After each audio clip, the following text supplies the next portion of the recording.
Hello, hello, hello. I am so excited to be here today. Today I have Teresa Wynn with me. She is a Dragon Channel sound therapist, well-being thought leader, and an RN. We're going to talk about that, and a catalyst for transformation. Through her unique connection to dragon energy, she helps her clients release deep-seated fear and activate their throat chakra so that they can be seen, heard, and embody their fullest expression. Teresa guides her clients on a transformative journey to discover inner peace, joy, and fulfillment while empowering them to reach their highest potential. As a clear channel, she supports their soul's awakening and healing. Teresa's contributions to spirituality and well-being have been featured in respected outlets, including the New York Times, U.S. News and World, and Vogue Daily, and many others. Teresa, thank you so much for being here. I'm so excited to have this conversation with you today. Thanks for having me. I'm thrilled to be here. So let's talk about, that's a lot. So Dragon Channel, sound therapist, well-being thought leader, and RN. hmm Yeah. So tell us a little bit about your journey, because you didn't, I'm assuming graduate high school and go, I think I'll be a Dragon Channel. So I'm Oh, assuming RN came first. yeah. So why don't you just share with myself and the listeners a little bit about your journey and how you got here? Yeah. So I am the daughter of Vietnamese refugees. My parents escaped Vietnam on one of the last helicopters during the fall of Saigon, and they, basically achieved the American dream. It's interesting because they didn't even know that they were coming to America. They fled, not even knowing where they would be. And Wow. through the grace of God, we were lucky enough to be sponsored by some people in Minnesota.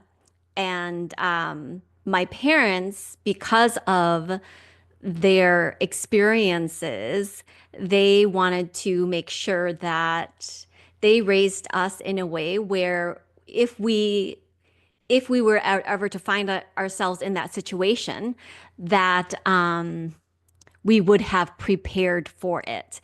And Mm, what that means to them is, the typical American dream of getting a great job, saving up, like maxing out your 401k, and buying a right. house, all those things that I guess The things you parents would do. want, Yep. yeah, their children to have. And that was my dream. Like my parents basically laid out the dream for me because I didn't know any different. Honestly, I Yeah. thought this was what I was supposed to do for the rest of my life, and I was honestly fine with it.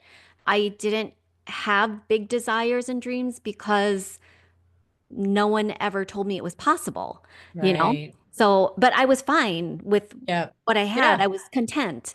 But then one of my friends had introduced me into entrepreneurship, and that's when things started to change because I realized I'm like, oh my God, like I can I can do something else. Like I don't have to work a 9 to 5.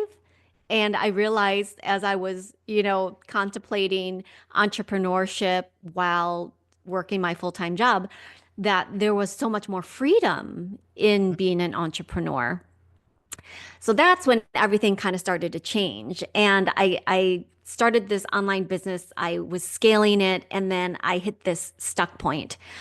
I didn't know what to do, tried all the marketing things, hired coaches, and it got to this point where I'm like, it must be something like energetic. And even at that point, I wasn't into the spiritual stuff. I was a very devout Catholic. And so spirituality was somewhat foreign to me. However, I was so desperate and I was like, I just need someone to fix this because obviously I'm not able to do this. Right. So I hired a spiritual coach, and things evolved after that. So while I hired her to help me clear out these blocks that I thought I had, it Yeah. was really the start of um, opening up to the spiritual world and becoming, the Dragon Channel I am today. Now, the Dragon Channel thing came like 12 years later. It Sure. was like Yeah. not even in the scope of things I wanted to do, like healing, sound therapy, none of those things I was even interested in until about, I would say, 6 years ago. But so you can see, like, it was not like a fast thing. It wasn't something that I knew I wanted to do. It was very slow. And I feel like it was almost like not painful as in heart painful, but just like I was just dragging my feet because I Mhm. was so resistant to it. And the idea that I had invested so much time and so much money into my degrees, I was like, what is the point? I'm like, I can't just spend $100,000 on my education and leave it, Right. And then right? go play with some crystal bowls all day long. Yeah. And so there was just that conflict. And I'm also Yeah. very analytical. And so I was like, how is this all supposed to work? Not realizing that one, I needed patience, which is not a strong suit, not one of my Right. greatest qualities. Um, I needed to really trust the timing of having opportunities and people and experiences come to me versus me like trying to plan it all out and forcing it or manipulating it or making it my way versus just allowing it to unfold. Like the unfolding of this was a Right. challenging path for me. And Well, I I was going to ask, so how did you first discover your connection with dragon energy? it was it was through another spiritual mentor, but it was her just telling me that dragons were real. Like that Okay. was the one thing. And I was like, "What? They're real?" And that no one ever told me that. And I was, are you sure? Like I'm Vietnamese, so the dragon is more of a mystical, Sure. creature. Yeah. They're not real. Right. They're just like a representative of like, wisdom and strength um and reverence, but Yeah. they don't have magical powers and we don't it's nothing. They just come Yeah. during our new year. Right. Right.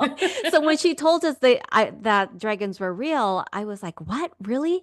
So that was like the first point, but it was very small because I really hadn't worked with them. I didn't know how to work with them. I was just like, "Oh, that's so cool that they're real." And when she told me about those, like the dragons are real, I was already doing business coaching. I was like an online business coach, mindset Okay. business coach. So I was kind of like tiptoeing into spirituality because it was a mindset stuff. Sure. Um, but the big one was when I had an experience with plant medicine. Okay. And I didn't know it was dragons at the time. I didn't know until I had my very first dragon activation. And looking back at the plant medicine ceremony, that's when I realized that was the first time. But, Okay. so I had this experience with plant medicine. What happened was Kali, the dark Hindu goddess of transformation, death and transformation.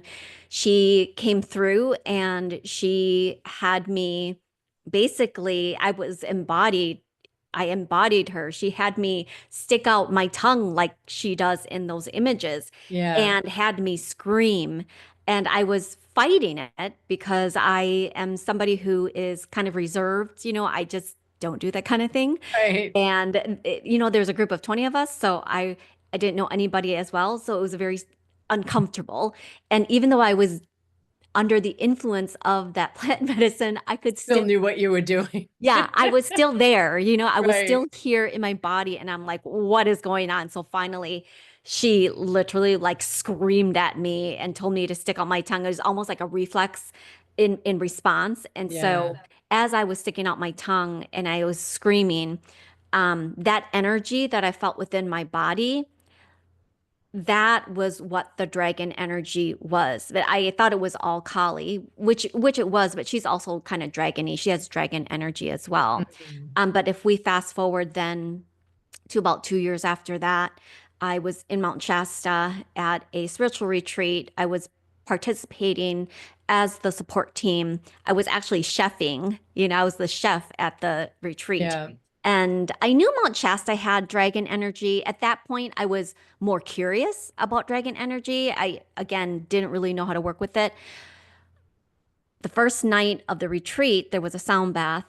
And I remember telling my friend Amy, she was one of the main facilitators, that I said, I think something's going to happen like to me. And I don't know what it is, but just like keep an eye out for me.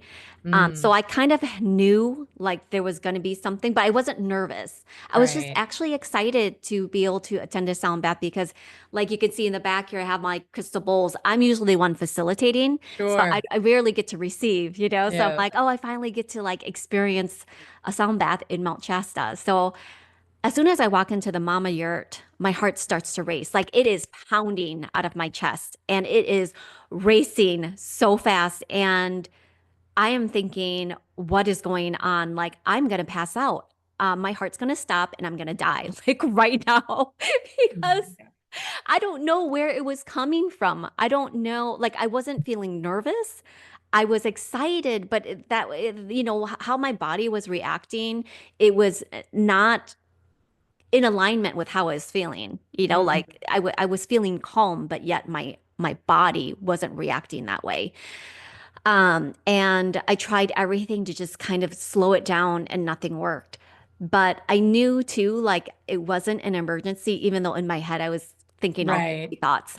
I Like was call like, nine-one-one. yeah. I'm like, you're fine, And if anything, the sound bath is going to calm you down. So Yeah. I was just chill. I didn't tell anybody about it. And I'm laying, we're all laying next to each other, like 16, 18 of us. We're all in this circle. So there's two people beside me. And as soon as the sound bath facilitator starts to beat her drum, that drum beat, it was like created this force of energy just continued to build inside me, and it was just like coming from the bottom moving up, and I was like, oh my god, what is happening? And I was just constricting my entire body, hoping that whatever this is would not come out, because it wanted to come out. It was, I don't Right. know how else to describe it. It was so intense, and it was like it wanted me to do something, but I didn't want to do whatever it was. And there wasn't like any messages. It was just the energy within my body. Mm, And I was praying to God. I'm like, please, not now, please, please, please, not now, just any other time but now. Um, but it got to the point where I couldn't hold back anymore and I just had to let it out. So as soon as I decided to surrender, my throat and my tongue started making all these weird noises. Like I started making these like K sounds and hissing noises and tongue rolling and guttural sounds. I started to convulse, like my entire body was convulsing. I remember thinking again, I don't know what's going on, but I was still just going to go with it because as soon as I started making that noise, my friend Amy came over and she was like, I'm right here. She's like, I'm right here. Don't worry about it. I've got you. So I knew I was safe to just right. be in that experience and allow whatever needed to happen to happen. And it lasted about 45 minutes, but Wow. yeah, my body convulsing, just electricity running up and down my body, me constantly making these weird sounds and noises involuntarily. And when I tried to stop it, it was like the energy just kept growing. So I couldn't stop it. It wasn't something where I could just like stand up and walk outside. Like I couldn't. I was actually not in control at this point, and it freaked me out a little bit. Um, because I couldn't stop it because I didn't have that control at all. But again, I had my friend there, and she's a wonderful, like, super experienced spiritual healer. So I was confident that if there was something there that didn't belong there, Then there she she would would have take care taken of it. care of you. So Yes. were you being attuned to the dragon energy? Is that what that was, or what was happening in that moment? I think it was an attunement. I think it was a healing and it was an activation, but it Okay. was also a, hey, this is real. Like Right. you can't ever say that this didn't happen. You can't ever say, There's or deny. witnesses. People saw Yes, this that and too. yeah, Yes. yeah. You can't deny that dragons came into your body. And I knew they were dragons because when I opened my eyes about 5 minutes into the experience, I saw um, four.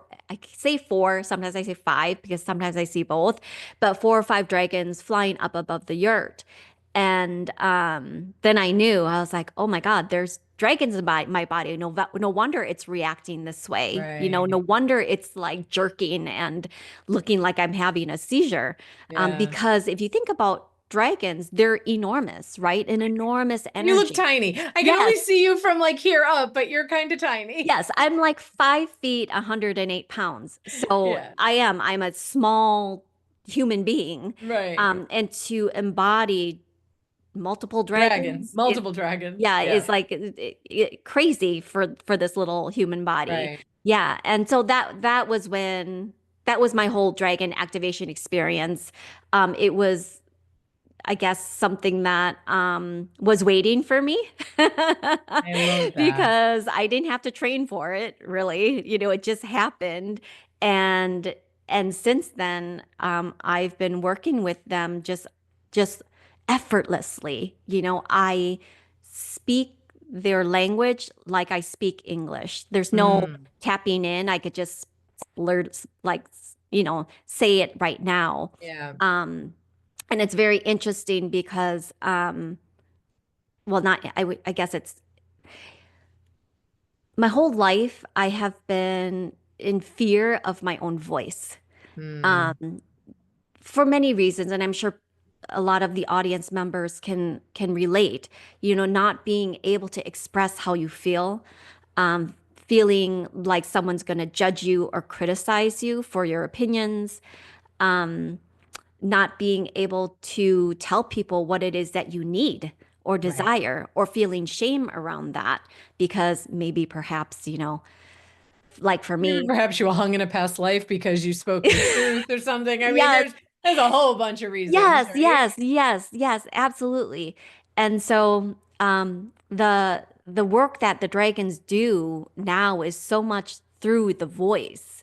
And what I found that the people who have been coming to me is that they are having challenges with being seen and heard, whether it is Mm, through their business, through their or through their family, through their community, through their work.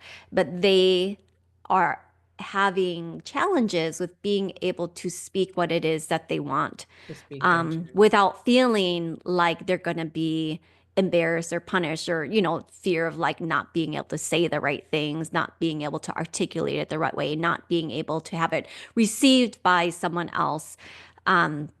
Yeah, and so that basically is the story of how I started as a nurse. I'm still a nurse by background, just in a different field, Yeah. but also do this type of work. And I feel like it's a really beautiful merging, because as a nurse, in that healing field, it really prepped me for um, being able to work with people and understanding and understanding like the complexities of when someone is in physical pain, also the emotional pain that and Sure. energetic pain that comes along with it. And now kind of incorporating the energy healing and dragon energy as a part of my life, as part of what I do, has become a really fun and sometimes challenging type of work. But I've loved every minute of it. That's Uh, awesome.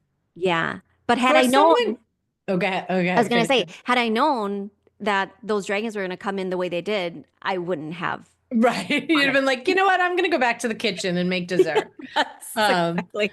for someone new to this concept, right? How would you describe dragon energy in simple terms? It is this raw, primal, wild energy, life force energy that can help you to go from feeling insecure in your own voice to emerging as a confident public speaker, for example. That's like one of the ways it could do it, as an example. It also is a type of life force energy that can help with creating things. So if you wanted to create something into reality, like uh, write a book or create a business, or it's all the stuff that comes before manifestation. Dragon energy can help with that as well. And then there's other components or pillars, I guess you could call them, to dragon energy. But those are a couple of like common examples that people can use dragon energy for in their life. And is that one session with you? How do clients typically work with you? Or is it over a course of period of time? Yeah, it depends what their goals are. Okay. So if they are struggling with some emotional blocks and they're looking for healing, and they are feeling pulled to dragon energy, usually people are pulled to dragon energy. Not a lot Okay. of people actually Google, dragon Yeah, I energy. wouldn't think so. My husband would definitely Google it Yeah, because he right. is also very connected to dragons. So he's gonna Yeah, love listening to this episode, yeah. I'm sure. But But yeah, yeah, but so people like in my area, they'll look for like Reiki, for example, right. and then I just happen to pop up, and Sure. they'll see me, but it's not because they actually look for For drag. dragon energy. So that's one of the ways, is just like a energy clearing type Yeah. of session. And And then what makes dragon energy different from other forms of spiritual guidance or energy work? um I feel like there's like this orgasmic nature to it. So when I say orgasmic, I mean the intensity. So when you think of orgasm, you think of like this intense, very pleasurable feeling. But it's Mm, a lot of times, in the groin area, that area. But when people actually have an experience with dragon energy, it's like a full body orgasm type of thing, and it's very intense. And not only is it pleasurable, but it will clear the blocks from your root all the way to your crown if you allow it. Like it will just plow through, and it works very fast and very efficiently, but it's very intense. So that's what differentiates it from okay. the other types of modalities. And how would someone know they needed to work with you? So, the types of people who work with me are typically the people who are in some sort of transition, meaning, for example, it might be a woman who had a career but ended up getting married, having kids, and decided that she was going to focus on raising her children. But now her children are at the point where they're becoming more independent, and she's feeling like, oh, well, what's my purpose now? And trying to rediscover who she is again, and realizes that she wants to go into some sort of spiritual healing, or explores that type of endeavor. And through working with me, usually, again, I'm going to say it again, people don't actually look for dragon energy, but it's the transformation that um, that I share about dragon energy. And that is what attracts people to work with me in that way. And so we then, in that particular scenario, it's not a one-time session. It's Yeah. more like months of working through past conditioning and patterns and trauma, and then helping them become a clear channel so that they can get the guidance that they need and make firm and confident decisions based on the team of spirit that they work with, and then step into their purpose and their calling. So a lot of it is, helping them figure out on a spiritual level what their purpose is, and be able to be their guide throughout that process. Okay. And you say that dragon works a lot with the throat chakra. Is that what I understand? Hmm. And does it clear other chakras or is it primarily throat? Like if people have trouble being seen and heard, is that really where the beauty of dragon energy comes in? So it does clear other chakras, Okay. but it clears other chakras so that the throat chakra can be cleared. So you Okay. can't just clear the throat chakra. For anyone who's Right. listening, you can't just clear the throat chakra. You have to Yeah. work from the bottom up. Yeah. And so that's what they do. And oftentimes people feel a lot of heat in the sacral, which is below the belly button. And that's kind of where it gets activated and it starts to move up. And then once it gets to the throat, that's when the momentum from all the other chakras opening up and expanding will help Clears. to, yeah, clear the throat chakra as Okay. well. Hmm. And how would someone know if they're connected to dragon energy? Like you didn't know, right, until somebody told you they were real. So Hmm. how would somebody know if they're connected to dragon energy?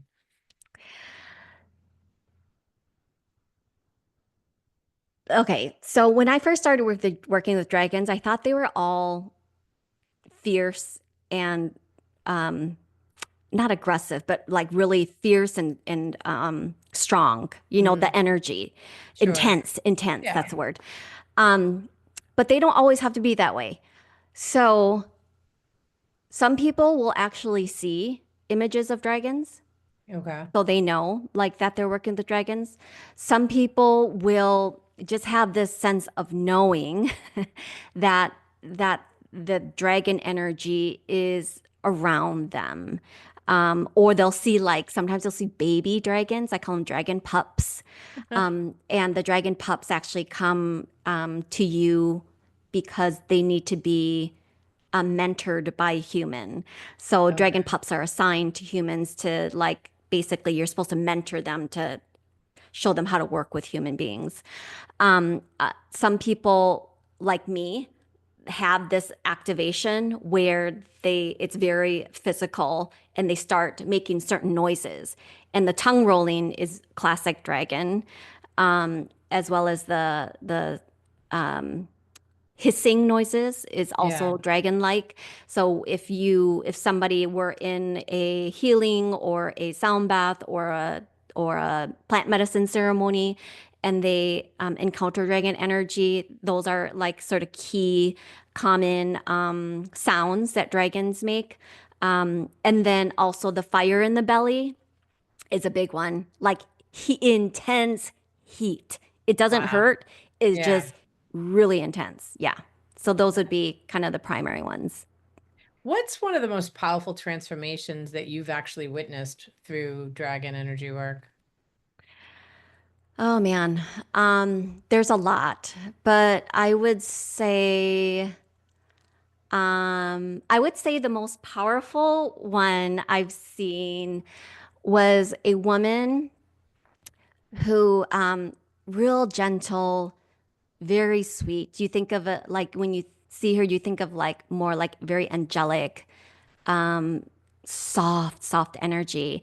But I was like, there is dragon inside this woman, and I swear to God, I'm gonna get it out of her. And I said, there's something wild inside you that wants to come out, you know? And and with her, it wasn't right away. It was again an evolution. I was able to work with her three times over 3 years. And Okay. each time it was like she started opening up a little bit more. So the first time that I worked with her, I was working more with her lower chakras and trying to really open her throat chakra. And she let out a little like mouse sound, like eek, Yeah. you know. But that was still something. Okay. So Right, right. I thought, okay, well, this something's happening here. And so she went on to do her own thing for another year passes, and she comes to a retreat, and suddenly she is I mean, this is a woman who's very soft-spoken. Again, you think it like angel, okay? Yeah. Suddenly, during a breathwork session, she is the loudest one and starts yelling out from her voice like light language. And I'm like, who is this woman? Like, what is going on? So she goes Wow. from someone who is so timid to be to evolving into this woman who is now able to speak light language. But not only that, it's like things are continuing to evolve. And she was so scared of what was going to come out. She didn't have the same sort of like intense energy that I had, but she knew that there was something that wanted to be expressed. And Mm, she was in fear of it because it was like the unknown, right? right. She couldn't anticipate what it was. No one could tell her what it was, and she didn't want to surrender to it. But those types of transformations I love to see because I'm like, I know it's in you. And you, me as the healer, I can't do anything about it. I Right. just have to guide them and encourage them and hold that space. But it's like up to them to be able to surrender and to allow that energy to be able to be expressed however it wants to be expressed. And for her, it was through this beautiful light language. And it was like she couldn't stop. It just kept going and flowing, and it was loud, and it was completely unlike what she is as she shows up every day, Right. In like her humanness. Yeah. yes, yes. So that was one of my most favorite transformations, Yeah. is just being able to see this person express in this beautiful way, even though nobody could understand it. And even though in that moment, she couldn't interpret it, that it was, you know, just one of those things where you're like, dang, I knew it. I knew it. And there it is. It's so beautiful. I love that. When you're working with clients, how do sound therapy and dragon energy work complement each other? Do you integrate them? How do they work together? Yeah, so when I work with clients, I also speak the dragon light language, and a lot of it is sound. So I also use the singing bowls to incorporate into the healing. So for those of people who don't really know what singing bowls do, each of them represent a chakra, an energy center within the body. And based on the chakras I play, the dragons will then also either tone or express the light language to be able to work on that particular chakra. So they love working with sound, drumming, toning, singing, any type of instruments. It's just allows them to be able to merge with the energy so much more easier. I love that. So now when you're working with dragon energy, what does it feel like in your body? Do you still have those experiences? Is No. it different? Okay. So No. that was just the attunement and the activation. Yes, yes, uh-huh. I thankfully I don't because I don't know if I could function, during a Yeah. healing session if it was that way. Like I can feel it, like I can feel them come through my body, but it no longer has to be that way. Okay. I can feel it through my hands as, the transmission is coming out. I feel a lot through my tongue and my throat, because I call it tongue dancing. They use my mouth and it dances. My tongue is Yeah. dancing all the time. And so through that way, that's how the transmission and the healing is delivered. Yeah. I'm curious, you mentioned in the beginning, you came from a very Catholic background. How did that, like, was that a struggle for you as this started to happen? And like, how did your family and friends react to, I mean, I remember when I first became an energy healer and a coach, and everyone's like, "You're a what? You're doing what? Right? What is this?"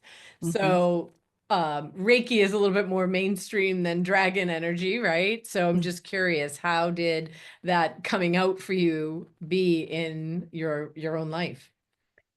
The religion struggle came early on, like when I first started getting into spirituality. So that I thought I had to leave the church I thought I had to like dismiss and just walk away from everything because it wasn't completely aligned with Sure. my new beliefs and my new perspective. But what I realized was I can pick and choose what I want. I can still go to church, but I don't have to believe Right. everything, and I can Right. still practice spirituality. And that's what I choose. In terms of my family, I actually was really scared to tell my husband because he is straight Catholic and he doesn't believe in any spirituality at all, regardless of what I've been doing for the last 12 years. He still doesn't Right. believe it, which is fine Yeah. because I don't need him to believe in it. I just want to make sure he doesn't stop me from it. Right. Right. And so I never actually told my husband. I just started doing it and he never questioned. Yeah. Yeah, he just never questioned. He's just Question. like would hear me like talk on podcasts and Right. summits. And so he was like, "Oh, that must be dragons that she's making sounds for." Okay. And then he started cooking for my retreats. So being Okay. in that space, I think he just kind of through osmosis. Got on board. Yeah. Yeah, got on board, but he's not a believer in Yeah. spirituality or anything. Yeah. Yeah. And then I have two sons, and one says that I'm a pagan, which is fine. Yeah. And the other guy, he helps me with my singing bowls. So they're Yeah. supportive in their own way. I love that. I love that. Yeah. Um, what does, living your fullest expression mean to you personally? Living your fullest expression to me means that you speak out loud what it is that you want and you try to create that, you know.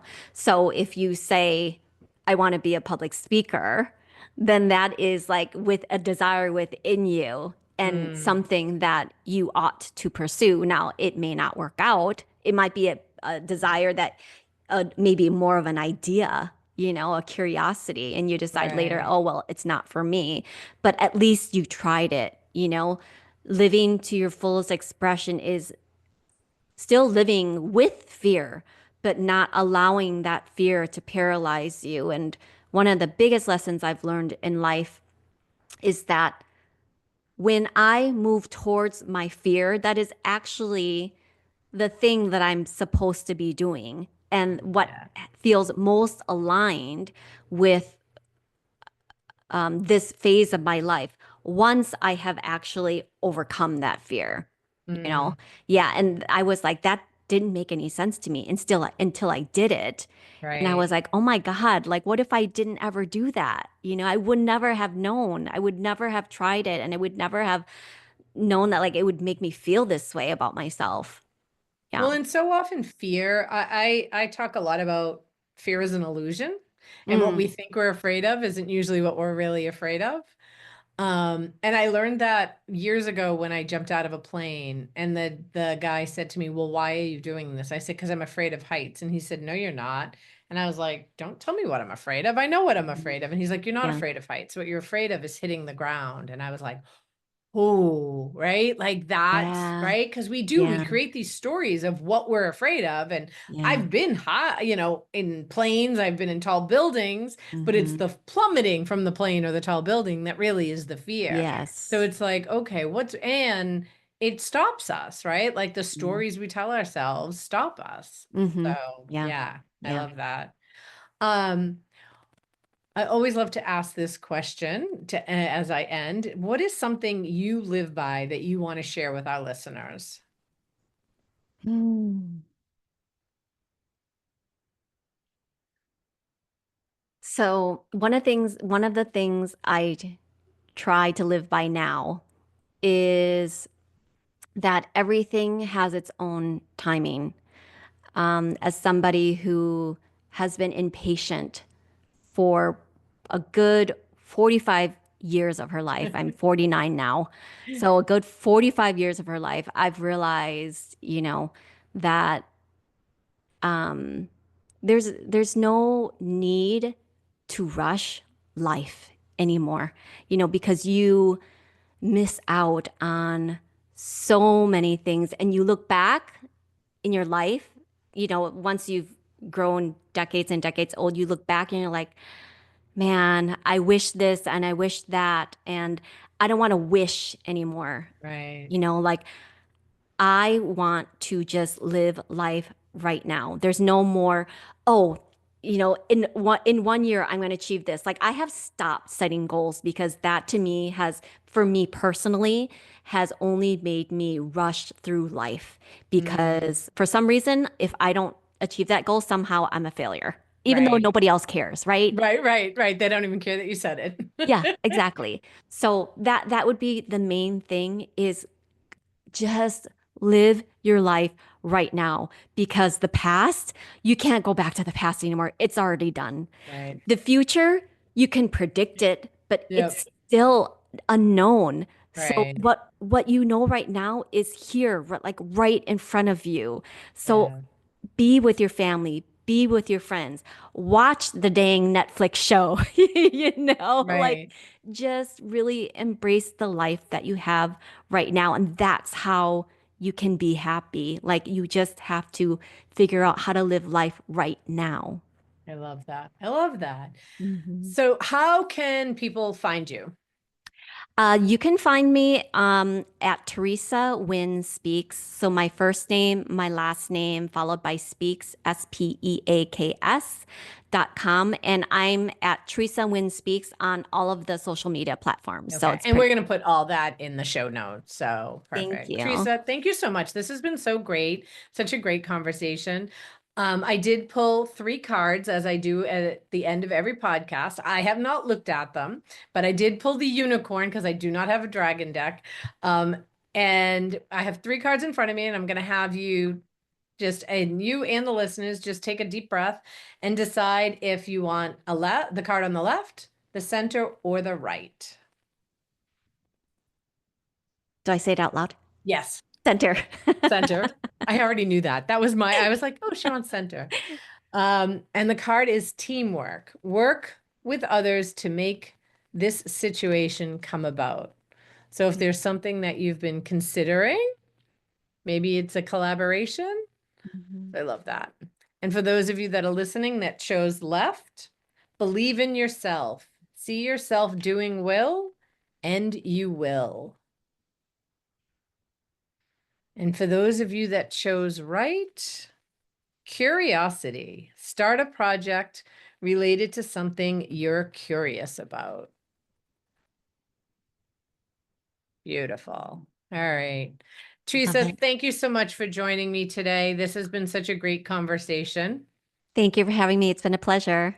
And for those of you listening, thank you so much for being here today and joining me towards more enlightened and fulfilling life. I hope that today's episode has inspired you to embrace your inner wisdom and navigate your path with a renewed sense of purpose. Remember, transformation begins from within. So take a moment each day to connect with your higher self and trust that the universe is guiding you towards your highest good. If you found today's episode valuable, please subscribe, leave a review, share it, do all the things. So you can stay connected with mine and Teresa's community. All of our social media links will be in the show notes. And until next time, continue to shine your light and walk in peace and love. I'm Francine Terrell, and this has been Effin' Fridays with Francine. Thank you so much, Teresa, for being here. Thank you.